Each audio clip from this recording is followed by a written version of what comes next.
Well, over the last 3 or 4 weeks, we've heard lots of different perspectives and voices when it comes to talking about this Senate scandal. And look who we have in the newsroom today for the first time in the history of our program, a former Prime Minister, Joe Clark. So nice to have you here. Very happy to be here. You're in Vancouver as part of your national book tour. The book is How We Lead Canada in a Century of Change. It's about foreign policy, but I do have to ask you about a domestic issue, and I'm sure no surprise. You've thought a lot about it. The Senate scandal, as a former Conservative Prime Minister, what do you make of what's happening? It has two elements to me. One is about the Senate. I happen to think the Senate's a very valuable institution, and I'm afraid there might be a rush to judgment.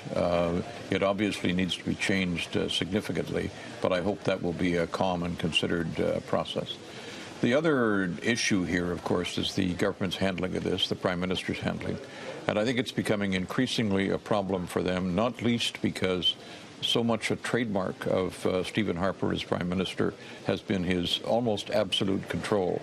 I criticize it. I think he's too controlling, but it nonetheless is the way that he and I think his colleagues have expected him to operate. And he is now evidently not as much in control as he had been before, and that control may be eroding seriously. That could have, I think, a very serious implication for the coherence of the government and politics generally in the country. If you were him, or maybe the better way to put it is, if he were to ask you for advice now, what would you say? I think he simply has to let all the facts be known. Such facts as are known now have come out grudgingly, often not from him, and they have called into question things that he has said or implied. That's lethal for a person in public life and in a position requiring trust. And I think the only way, whatever the consequences are, and I, of course, don't know what they are, whatever the consequences are, he has to simply put the facts on the record.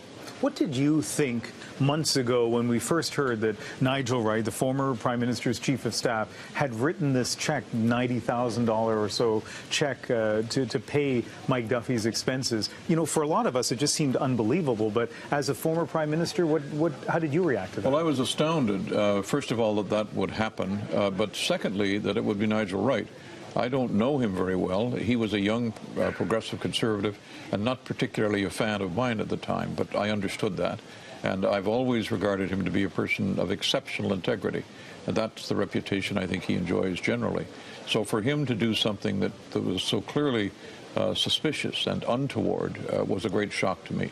There are dynamics there that I don't fully understand.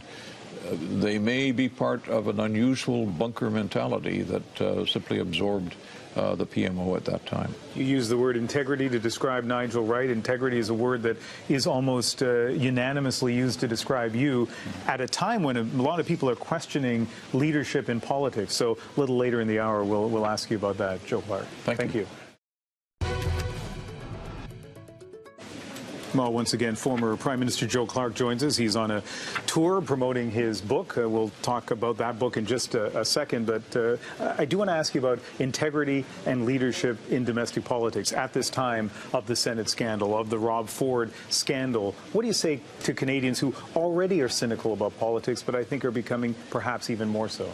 It's curious. These extreme examples, and they both are extreme, could cause people to rethink some of the practices in public life that have led to some of the decline in the reputation of people who are public servants.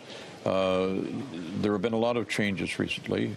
One of them is that governments have a capacity to control the output of information that is greater than was the case before.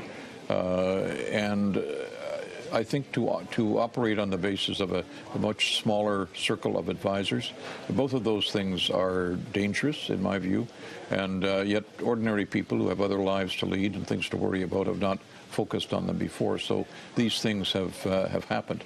It's critical for a country, any country, and one has to bear in mind that this decline of respect for people serving in public office is very widespread, particularly in Western democracies. Some of the polling that has been done indicates that governments, which means government leaders, fall lower in public esteem and trust than business does, than the media does, way behind non-governmental organizations. That is a critical failing in a society that depends so much upon the people who set the standard and bear the responsibility in public policy. I'm old enough to remember your predecessor as leader of the Conservatives, Robert Stanfield, who never won an election to become Prime Minister, widely considered to be such a decent and honorable man. Those adjectives often used to describe you, and of course you had only a brief tenure as Prime Minister. Could it be that being decent and honorable may not be compatible with winning multiple terms? I don't think necessarily. I think that multiple terms are going to be more and more difficult in the future. There's a high erosion rate in public life. You're under the gun all the time. You're in the spotlight all the time. Your profession has changed dramatically in terms of the immediacy with which you have to report, and consequently the prominence that is given to things that might otherwise be regarded as either trivial or are necessarily taken out of context. So I think it's a harder profession to survive in.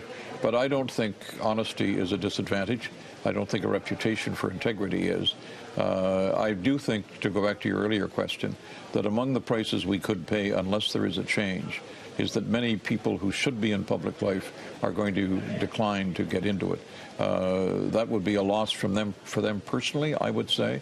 For all of the bruising I've taken, I've been immensely privileged to have served in public life. I became a larger person than I would have had I been doing something else, and that's the case of others who take that plunge. So whatever affiliation they might acquire, I certainly hope that people will see this as a call to their responsibility to improve things themselves. You know, there's one last thing I should ask you as we do the interview on this day, the 50th anniversary of the assassination of John F. Kennedy. You're of a generation that I'm sure you have very clear memories of that day, of the man, of his legacy. What are you thinking today about him?